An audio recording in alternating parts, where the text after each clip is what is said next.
இன்றைக்கி நம்ம என்ன ரெசிபி பார்க்க போகிறோன்னா கோஸ் பொரியல். ரொம்ப சிம்பிளாக ஈஸியாக இருக்கும், யார் வேணால் செய்யலாம். இதை ஈஸியாக டேஸ்டியாக ஒரு பொரியல் செஞ்சு எப்படின்னு பார்க்கலாம் வாங்க. இதுக்கு நான் ஆல்ரெடி வந்து கடாயை ஆன் பண்ணி வச்சுட்டேன். ஒரு ஸ்பூன் எண்ணெய், கொஞ்சமாக கடுகு, நான் ஒரு பாதி வெங்காயம் கட் பண்ணி வச்சுருக்கேன், ஒரு பச்சை மிளகா, கொஞ்சோண்டு கருவேப்பிலை,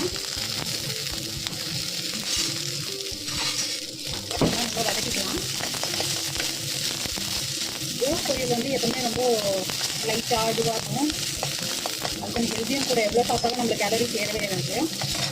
நான் ஒரு கால்வாசி கோஸ் வந்து கட் பண்ணி வச்சுருக்கேன். ரொம்ப ஈஸி வேலை, இது சீக்கிரமாகவே வெந்துடும். இதில் போடுற ஐட்டம்ஸும் கம்மி, சீக்கிரமாகவே இதுவாகிடும்.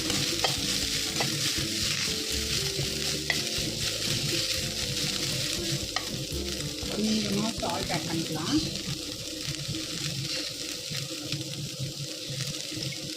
ஆட் பண்ணிவிட்டு நல்லா வதக்கிட்டு அந்த சால்ட் வந்து மிக்ஸ் ஆகிற மாதிரி மிக்ஸ் பண்ணிவிட்டு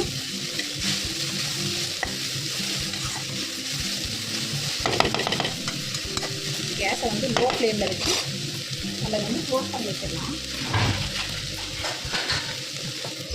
இதில் நம்ம தண்ணியே தெளிக்கக்கூடாது. க்ளோஸ் பண்ணி வச்சிட்டோம்னா இதிலே ஆவிலே அந்த ஸ்டீம்லேயே அந்த தண்ணி விட்டு அதுலேயே வெந்துடும். அது அப்போ தான் உதிர நல்லா சூப்பராக இருக்கும். இப்போ நம்ம இது ரெடி ஆகிடுச்சான்னு ஓப்பன் பண்ணி பார்க்கலாம். ரெடி ஆகிடுச்சு பாருங்கள். அதுவே அப்படியே கலர் மாறிடுச்சு பாருங்கள் வெந்த உடனே. இது நடுவில் ஒரு வாட்டி மட்டும் கொஞ்சம் ஓப்பன் பண்ணி கலரி விடணும். அப்புறம் நான் தேங்காய் வந்து துருவி வச்சுருக்கேன். தேங்காய் துருவில் ஆட் பண்ணி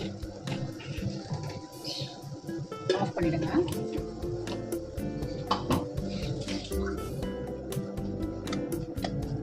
அவ்வளோதான், நம்மளோட கோஸ் பொரியல் ரெடி ஆகிடுச்சு.